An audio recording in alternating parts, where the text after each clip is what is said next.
한글 문장 이해력 제고 및 한국어 대화의 이해력 증진을 위한 한글 문해력 강좌 한자 공부의 왕도 19번째 시간을 갖도록 하겠습니다.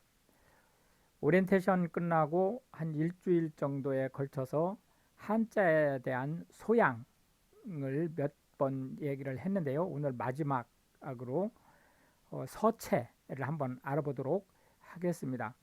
우리가 통상 한자의 서체는 5가지로 보고 있습니다. 전서, 예서, 해서, 행서, 초서 이렇게 5가지로 보고 있는데요. 실제 이제 전체를 다 구분을 해보면 갑골문하고 금문이라고 하는 것이 앞에 붙죠. 요 갑골문이라고 하는 것은 거북이 등에 점을 친다든지 이런 목적으로 해서 이제 갈라진 어떤 것들을 보고 기륭을 점치던 이제 그런 것들에서 유래가 됐고 이때 이제 글씨는 글자 그대로 그림을 그린 거하고 같은 상태죠. 여기서 금문이라고 하면 금성문을 혹시 떠올릴 수도 있겠으나 그런 의미는 아니고요. 갑골문과 금문을 사이로 해서 이렇게 경계를 그어보면 갑골문은 완전히 고어입니다. 그리고 금문은 이제 중국이 문장에 대한 또는 글자에 대한 어떤 인식을 갖기 시작을 해가지고 그걸 정리를 한 1차 정리를 한 것이 금문이에요. 그래서 이게 지금 쓰는 문장이다라는 의미의 금자입니다. 그런데 이제 여기까지만 해도 그림이죠. 그래서 이거를 이제 총 정리를 한 글자가 드디어 이제 전서라는 글자로 나왔죠. 지금 여기 보이는 이 차자 같은 거는 뭐 전서라고 해도 거의 전서 수준에 안 들어가는 거고 이 밑에 이 말 모양을 그린 이 마자가 이제 그 오리지널 전서로 보시면 되죠. 이게 너무 그리기가 복잡하다 보니까 이걸 좀 더 간단하게 쓰기 위한 방법으로 예서가 나왔는데 이제 실제 이 예서가 지금은 글자 그대로 예술적 가치의 그 글씨체가 돼버렸죠. 그리고 이제 우리가 아, 지금 이 과정을 통해서 공부하는 것은 해서입니다. 해서인데 이 해서는 그 영어 알파벳으로 말하면 인쇄체에 해당하는 거예요. 그리고 필기체에 해당하는 것이 행서입니다. 근데 이 필기체에 해당하는 행서를 보다 빨리 쓴 것이 이제 초서죠. 근데 이 초서는 완벽하게 한자 또는 한문을 통달한 사람이 아니면 파악하기가 어렵습니다. 지금 선생님도 사실 초서는 읽지 못하거든요.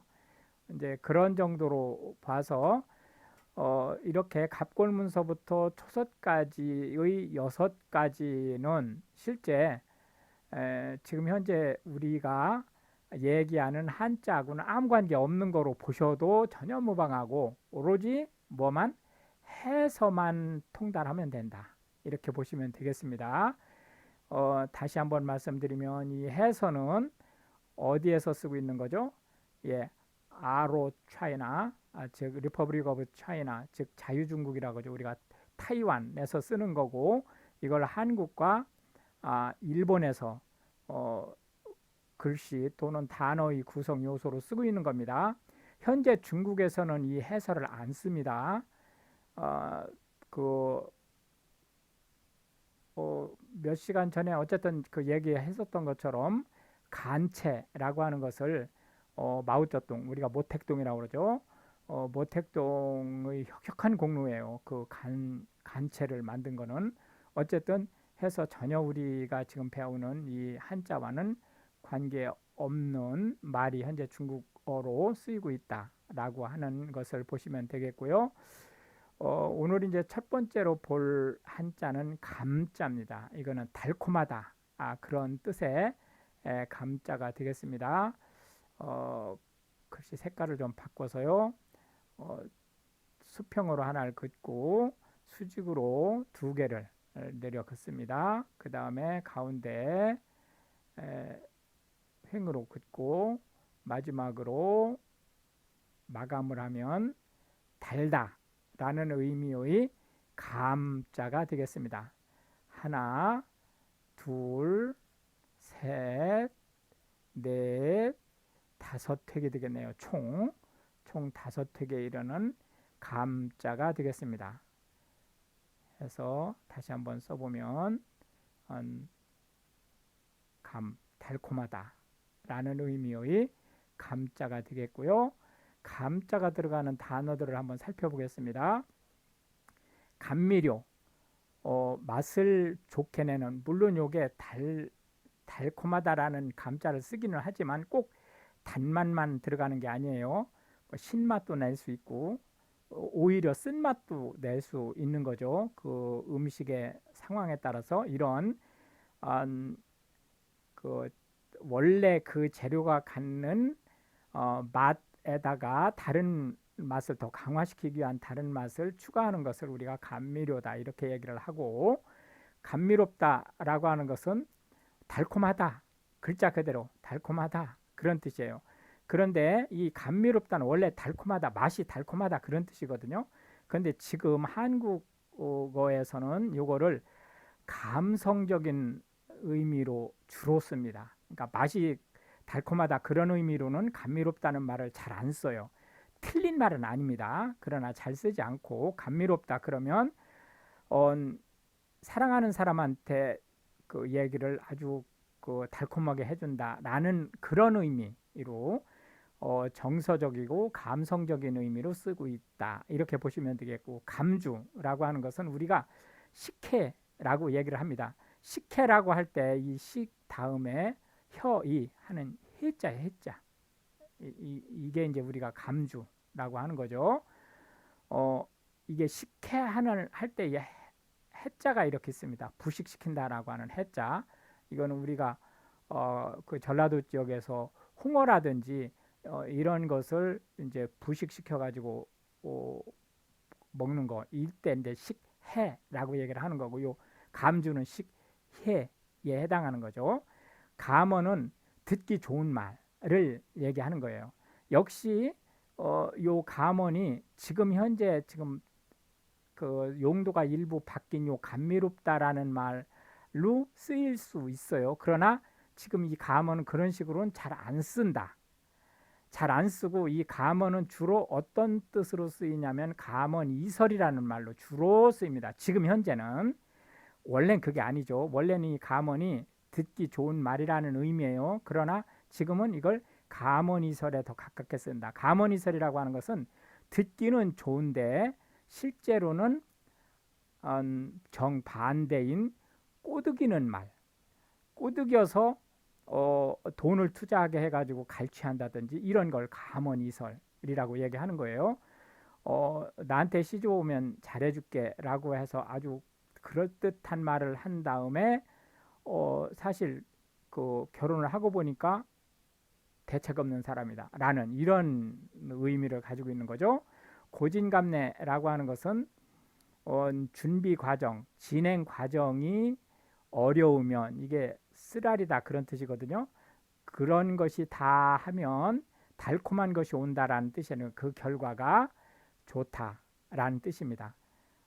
감초라고 하는 것은 맛을 보면 달콤한 맛이 나는 그 뿌리예요. 나무 뿌리. 그게 이제 감초인데, 이 감초는 우리가 이제 그 한약방에서 또는 한의원에서 이 감초 쓰는 그 감초는 원래대로 쓰고 있어요. 그러나 우리가 사회에서, 일반 사회에서 쓰일 때는 감초라는 말을 낄 때 안 낄 때 아무데나 끼는 그런 사람을 감초라고 얘기를 하고, 그걸 약방의 감초다라는 말로 표현을 합니다. 감수하다라고 하는 것은 어떤 일에 대한 대가가 혹독하다 할지라도 그것을 기꺼이 받아들이겠다라는 의미로 감수하다라는 얘기입니다. 예를 들자면은 어, 아주 내가 그 존경하는 어떤 분이 어, 뭐 어떤 연설을 한다든지 또는 내가 좋아하는 가수가 리사이트를 한다든지 이럴 때에 그 표 값이 터무니없이 비싸다 할지라도 그걸 감수하고 내가 그 공연에 참석하다라는 의미로 쓰일 때 이 감수하다라는 말을 쓰는 거고요. 감노수라고 하는 것은 이제 두 가지 의미로 현재는 쓰고 있습니다. 현재는 첫째로는 이제 설탕물을 감누수라는 말로 씁니다. 그런데 흔히 쓰지 않는 말이에요. 감누수는 주로 어디에 쓰느냐면 예를 들어서 단풍나무라든지 이렇게 그 수액 나무가 가지고 있는 물이죠. 그 수액이 그 겨울을 나기 위해서 이제 충전을 시켰을 때 달콤한 뭐 설탕물처럼 다른 건 아니지만 달콤한 맛을 내는 그러한 그 즙, 나무에서 뽑아낸 즙이에요. 이거는 허가를 안 받고 뽑아내면 불법행위입니다. 이거는 이제 정부에서 허가를 해준 사람만 채취할 수 있는 거예요. 그걸 이제 우리가 감노수라고 얘기하는데 원래 감노수라고 하는 것은 태평성대에 이슬이 내리면 그 이슬을 그 맛을 보면 달콤한 이슬이 내린다라고 해서 감노수라는 또는 감노라는 얘기를 하는 거죠. 그러나 이제 지금은 그런 의미로는 사실상 문학적인 것 이외에는 쓰지 않는다. 이제 이렇게 보시면 되겠고 감태라고 하는 것은 홍조류의 일종이에요. 바다에 있는 좀 붉은 기운이 나는 해조류입니다. 이게 대단히 건강에 좋다라고 알려져 있는 해조 바다 식물 중에 하나다라고 보실 수 있겠고요. 이제 그 다음에 보는 것은 여자라고 하는 옛날에는 여자를 계집이라고 했었죠. 그래서 계집 여자라고 읽었었는데 지금은 여자라는 의미의 여자로 봅니다. 사선으로 내려 긋고 좀 휘어지게 쓰고 그 다음에 위에서 아래로 내려 긋고 수평으로 이걸 맨 마지막에 쓰는 거예요. 이렇게 하면 여자라는 의미의 여자가 되겠습니다. 하나, 둘, 셋, 넷이 되고요. 실제 우리가 이제 획수를 계산을 할 때 이거를 이렇게 해서 하나로 계산할 수도 있어요. 그런데 이제 이런 것이 이게 한 번에 가는 것인지 그렇지 않으면 이렇게 떼고 나서 붓을 한 번 더 이렇게 두는 건지는 신경 써서 이제 보실 필요가 있어요. 그러나 너무 거기에 얽매이진 마세요. 이거를 만약에 이걸 한 번으로 쳤는데 그 한 번으로 치면 이게 지금 둘, 셋, 3획이죠. 3획에 가서 찾아보니까 없어요. 그러면은 4획에 가서 찾아보면 되는 거죠. 그러니까 너무 막 얽매이지 마세요. 그러나 이제 원래 이거는 내획이죠. 해서 이렇게 해서 계집여 또는 여자, 여자가 되겠습니다. 그 여자가 들어가는 말은 뭐 부직수로 많죠. 그러나 이제 그냥 그 머리에 떠올리기 쉬운 말들만 체크를 해보면 여자, 여성 이 두 말은 실질적으로 같은 말로 쓰입니다. 뭐 사실상 거의 구분이 안 돼요. 그런데 이제 통상 여자는 그냥 사람이라는 의미로 여자를 씁니다. 사람 중에서 그 여자와 남자로 이렇게 구분하는 거죠. 그런데 상대적으로 섹슈얼한 부분의 의미가 좀 가미됐을 때 여성이라는 말을 쓰죠. 예를 들어서 여성복 코너 이럴 때 남자는 갈 수가 없는 거죠. 이제 이런 의미죠. 그러니까 실제 화장실도 원래는 여자용이 아니고 여성용이어야 되는 거죠. 이런 의미로 볼 때는. 그러나 지금은 이게 구분이 안 돼요. 여자라는 말과 여성이라는 말이 거의 구분이 안 됩니다. 여군은 여성이면서 군인인 사람을 얘기하는 거고요. 우리나라는 여군이 병사는 없습니다. 어, 오로지 간부만 있어요. 그 간부 중에서 부사관, 부사관은 이제 하사부터 시작해서 그 소위로 간주되는 계급까지 있죠. 그리고 이제 어, 소위부터 시작해서 장군까지 있는 장교, 이렇게 이제 여군이 구성이 되고 있고요. 장녀라고 하면 큰딸이라는 뜻입니다. 이게 긴 장자를 쓰지만 맞이라는 의미를 쓰고 함께 쓰고 있어요. 그렇기 때문에 큰딸이라는 얘기로 쓰고 있고요. 요녀는 어떤 외모, 성적인 어떠한 것을 이용을 해서 상대방을, 특히 이제 남성이죠. 상대방을 파탄에 빠지게 하는 그러한 사람을 요녀라고 얘기를 하고, 마녀는 이게 이제 서양에서 넘어온 말이죠. 그래서 이제 그 마술을 부리는 여성을 마녀라고 얘기를 하는데, 마녀 사냥이라고 하는 말은 언론을 조작해서 아닌 사람을 그런, 그러니까 잘못이 있는 사람으로 몰아붙이거나, 또는 잘못이 있다 할지라도 그거를 정당한 과정을 거치지 않고 조금 전에 얘기했던 여론몰이를 통해서 응징하려고 하는 그런 것을 마녀 사냥이라고 얘기를 하고, 여기서 마녀 사냥할 때 이 마녀는 꼭 여자일 필요가 없어요. 남자한테도 마녀 사냥이 되는 거예요. 그러니까 여기서 녀는 별 의미가 없는 말이다. 그리고 그 여러 차례 이제 보셨겠지만 이렇게 니은이라든지 리을이라든지 이런 것들을 맨 앞에 올 때는 이렇게 어, 자음이 변하죠. 여자가 아니고 여자, 이렇게 두째 음절 이후로 왔을 때는 자기 발음이 들어가는 거죠. 동정녀는 원래 이제 수처녀라는 의미입니다. 그러니까 남녀 관계를 전혀 한 적이 없는 그런 사람을 이제 동정녀라고 하고, 여기서 V자를 대문자로 써서 virgin, the virgin 그러면 메리, 그 예수의 어머니인 메리를 뜻하는 그런 말로 쓰인다. 이렇게 이제 보시면 되겠고, 모녀라고 하면 엄마와 딸 사이를 모녀 관계다, 모녀 지간이다, 이렇게 얘기를 합니다.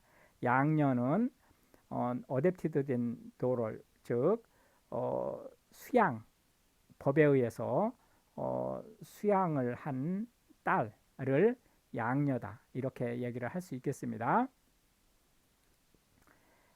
마지막 한자, 오늘의 마지막 한자는 대답하다 할 때의 답자가 되겠습니다. 여기 이제 대나무 할 때 이 죽자예요.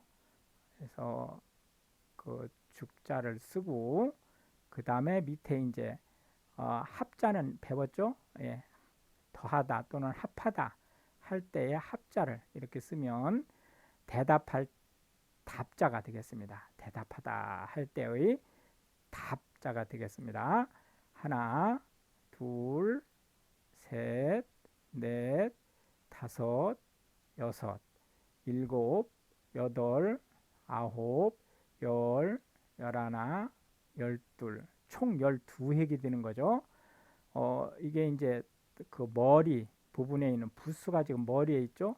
요 죽변을 떼내면 요 죽변에 하나, 둘, 셋, 넷, 다섯, 여섯, 획이 있는 구역에서 이 답자를 찾을 수 있는 거죠. 답자가 들어간 우리나라 말 단어, 한국어 단어를 한번 살펴보겠습니다. 해답이라고 하는 것은 문제를 푸른 답이란 뜻이에요. 그러니까 그 얘기는 무슨 얘기죠? 이 해답은 누가 제출한 거예요? 수험자, 시험에 응시를 한 사람이 낸 답이에요. 해답은. 어, 그러나 해답을 그 문제풀이를 한 사람이 그 쓰는 답이라고 할 수도 있어요. 그러나 원칙은 문제를 낸 사람이 가지고 있는 답은 어, 정답입니다. 이건 이제 correct answer죠. 그리고 정답이 없는, 그러니까 질문 자체가 정답이 없는 질문일 수 있죠. 그런 질문을, 그러니까 사상을 물어본다든지 이런 것들, 이런 때에는 어, 문제를 낸 사람, 출제자가 원하는 답이 모범 답안입니다. 자, 그럼 다시 한번 보죠. 출제자가 이거는 이 답이 아니면 아니다라고 하는 답, 그런 문제에 대한 답은 정답이고, 그렇지 않을 경우에는 출제자가 이런 답을 원한다라고 할 때 모범 답안이에요. 그런데 시험을 본 사람, 수험자가 답을 써낸 건 해답이죠. 그런데 우리가 큰 시험, 뭐 그 학력고사와 같은 그런 이제 큰 시험을 본 뒤에는 이제 해설자들이 나와가지고 그 예상 답을 풀이를 하죠. 그것도 해답입니다. 왜냐하면은 교육부에서 정식으로 답으로 인정한 건 정답이지만, 그렇지 않고 아무리 그 사람이 뛰어난 사람이라 할지라도 그 분야에 그렇다 할지라도, 그리고 나중에 뚜껑을 열어보니까 실제 정답이었다라고 할지라도 이제 비공식적으로 설명하는 것은 다 해답에 해당되는 거죠. 오답은 정답 또는 모범 답안에서 벗어난 거예요. 답장이라고 하는 것은 편지를 내가 받았을 때 그거에 대해서 answer 또는 reply 입장으로 써주는 거를 답장이라고 얘기를 하는 거고, 보답은 내가 은혜를 입었을 때 그에 대해서 또는 은총을 입었을 때 그에 대해서 사례를 하는 것이고, 우문현답이라고 하는 것은 질문이 형편없는데 답이 참 멋있게 했다라는 의미예요. 근데 여기서 우문은 꼭 형편없는 질문이 아닐 수도 있어요. 질문 자체는 멋있는 질문 또는 괜찮은 질문일 수도 있는데, 문제는 뭐냐면은 그런 질문을 할 입장이 아닌 상황에서 하는 질문도 다 우문에 들어가는 거예요. 거기에서 어, 화를 벌컥 내질 않고 현명하게 그 자리를 수습하는 이러한 답도 다 현답에 들어가는 거죠. 명답이라고 하는 것은 원래 이 밑에 확답하고 같은 말입니다. 원래는 이게 명쾌한 답이란 뜻이니까 확답하고 같은 거죠. 그런데 지금은 이 명답이 확답이라는 의미보다는 현답이라는 의미로 더 쓰인다. 그래서 여기 대괄호 지우고요. excellent answer의 지금은 이렇게 definite answer이 아니고 excellent answer에 더 가깝게, 즉 확답보다는 현답에 더 가까운 말로 현재 쓰이고 있습니다. 그 다음에 이제 부답은 대답하지 않다라는 뜻이에요. 근데 이 말은 평소에는 별로 안 쓰죠. 앞에 묵묵이라는 말을 붙여서 묵묵부답해서 아무런 소리가 없다, 아무런 대답도, 어떤 상황에서 이런저런 그 상황을 만들어도 대답이 없다라고 할 때 묵묵부답이다, 이런 표현을 쓴다, 이렇게 보실 수 있겠습니다. 지금까지 이제 한 일주일 정도에 걸쳐서 그 한자의 소양에 대한 얘기를 세 개의 한자를 소개하기 전에 얘기를 했었는데, 오늘을 끝으로 해서 이제 앞으로는 한자 공부만 가지고 진행을 할 거예요. 그리고 또 이제 한참 진행을 하다가 한자에 대한 기본적인 소양을 또 갖춰야 될 부분들에 대해서는 정리를 해서 또 몇 차례 소개를 하는 것으로 그렇게 하겠습니다.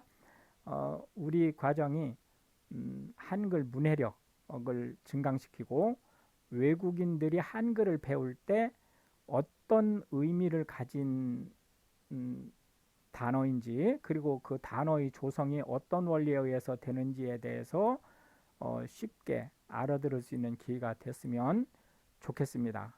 시청해 주셔서 감사하고요. Pray for Ukraine. Thank you.